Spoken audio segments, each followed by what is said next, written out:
ಗ್ರಾನಿ Smith. ಆಸ್ಟ್ರೇಲಿಯಾದಲ್ಲಿ 1868ರಲ್ಲಿ Maria on Smith ಎಂಬುವವರಿಂದ ಆಕಸ್ಮಿಕವಾಗಿ ಪತ್ತೆಯಾದ ಈ ಸೇಬು ಗಾಢ ಹಸಿರು ಬಣ್ಣಕ್ಕೆ ಹೆಸರುವಾಸಿ. ಇದು ತಿನ್ನಲು ತುಂಬಾ ಹುಳಿಯಾಗಿದ್ದು ಗರಿಗರಿಯಾದ ವಿನ್ಯಾಸವನ್ನು ಹೊಂದಿರುತ್ತದೆ. ಬೇಕಿಂಗ್ ಮಾಡಲು ಇದು ಅತ್ಯುತ್ತಮ ಆಯ್ಕೆಯಾಗಿದ್ದು ಹೆಚ್ಚಿನ ಆಮ್ಲೀಯತೆಯಿಂದಾಗಿ ಬೇಯಿಸಿದಾಗಲೂ ತನ್ನ ಆಕಾರವನ್ನು ಹಾಗೆಯೇ ಉಳಿಸಿಕೊಳ್ಳುತ್ತದೆ. ಗಾಲಾ. ನ್ಯೂಜಿಲೆಂಡ್ ಮೂಲದ ಈ ತಳಿ ಪ್ರಪಂಚದಾದ್ಯಂತ ಅತ್ಯಂತ ಜನಪ್ರಿಯವಾದ ಸೇಬುಗಳಲ್ಲಿ ಒಂದು. ಇದರ ಸಿಪ್ಪೆಯ ಮೇಲೆ ಕೆಂಪು ಮತ್ತು ಕಿತ್ತಳೆ ಬಣ್ಣದ ಪಟ್ಟೆಗಳಿದ್ದು ಒಳಭಾಗವು ತಿಳಿ ಹಳದಿ ಬಣ್ಣದಲ್ಲಿರುತ್ತದೆ.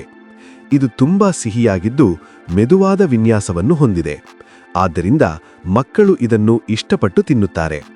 ಸಾಮಾನ್ಯವಾಗಿ ಇದನ್ನು ಸಲಾಡ್ಗಳಲ್ಲಿ ಅಥವಾ ನೇರವಾಗಿ ತಿನ್ನಲು ಬಳಸಲಾಗುತ್ತದೆ. Red delicious. ಅಮೆರಿಕಾದ ಅಯೋವಾದಲ್ಲಿ ಮೊದಲ ಬಾರಿಗೆ ಕಾಣಿಸಿಕೊಂಡ ಈ ಸೇಬು ತನ್ನ ವಿಶಿಷ್ಟವಾದ ಹೃದಯದ ಆಕಾರ ಮತ್ತು ದಟ್ಟ ಕೆಂಪು ಬಣ್ಣದಿಂದ ಗುರುತಿಸಲ್ಪಡುತ್ತದೆ. ಇದರ ಮೇಲ್ಭಾಗದಲ್ಲಿ 5 ಸಣ್ಣ ಮುಂಚಾಚಿರುವಿಕೆಗಳಿರುವುದು ಇದರ ವಿಶೇಷತೆ. ಇದು ನೋಡುವುದಕ್ಕೆ ತುಂಬಾ ಆಕರ್ಷಕವಾಗಿದ್ದರೂ ಇದರ ಒಳಗಿನ ತಿರುಳು ಸ್ವಲ್ಪ ಮರಳಾಗಿದ್ದು ಮೃದುವಾಗಿರುತ್ತದೆ. ದಶಕಗಳ ಕಾಲ ಮಾರುಕಟ್ಟೆಯಲ್ಲಿ ಆಧಿಪತ್ಯ ಸಾಧಿಸಿದ್ದ ಈ ತಳಿ ಈಗಲೂ ತನ್ನ ಆಕರ್ಷಕ ನೋಟಕ್ಕಾಗಿ ಅಲಂಕಾರಿಕ ಬೌಲ್ಗಳಲ್ಲಿ ಹೆಚ್ಚು ಬಳಕೆಯಾಗುತ್ತದೆ. ಫ್ಯೂಜಿ. ಜಪಾನಿನ ವಿಜ್ಞಾನಿಗಳು 2 ವಿಭಿನ್ನ ತಳಿಗಳನ್ನು ಸೇರಿಸಿ ಅಭಿವೃದ್ಧಿಪಡಿಸಿದ ಈ ಸೇಬು ತನ್ನ ಅತಿ ಹೆಚ್ಚಿನ ಸಿಹಿ ಅಂಶಕ್ಕೆ ಹೆಸರುವಾಸಿಯಾಗಿದೆ. ಇತರ ಸೇಬುಗಳಿಗೆ ಹೋಲಿಸಿದರೆ ಇದು ಹೆಚ್ಚು ದಿನಗಳ ಕಾಲ ಹಾಳಾಗದೆ ತಾಜಾವಾಗಿರುತ್ತದೆ.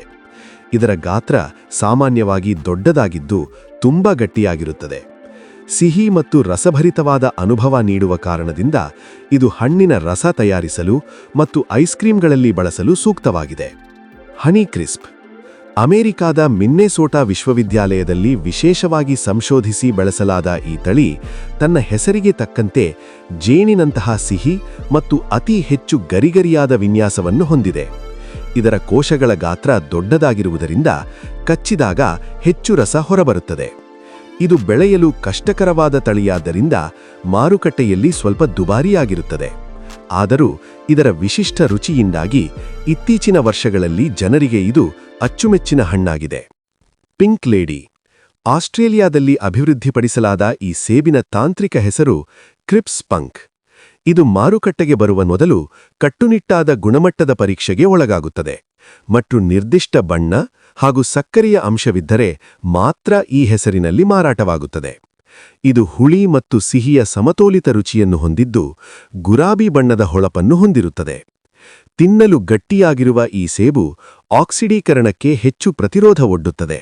ಅಂದರೆ ಇದನ್ನು ಕತ್ತರಿಸಿದ ನಂತರ ಬೇಗನೆ ಕಪ್ಪಾಗುವುದಿಲ್ಲ.